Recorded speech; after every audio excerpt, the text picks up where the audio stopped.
Modifier le mode de financement des services d'urgence en France. Le député LREM, ancien médecin urgentiste Thomas Aménier, veut inciter les structures à ne plus prendre des cas légers. Il a pour cela déposé un amendement qui sera bientôt débattu dans le cadre de l'examen du projet de loi de financement de la sécurité sociale pour 2020.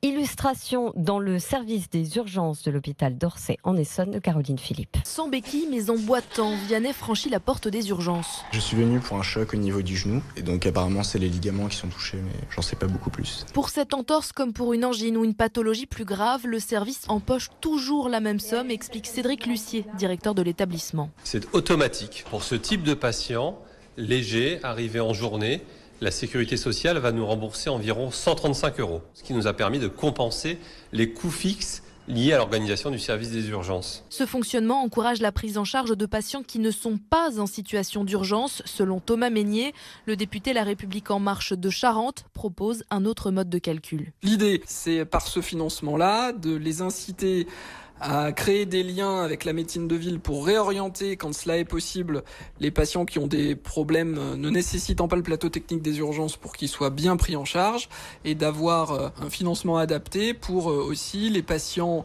plus graves et qui prennent beaucoup plus de temps de soins. Si son amendement est adopté, ce nouveau mode de financement des urgences sera mis en place en janvier 2021.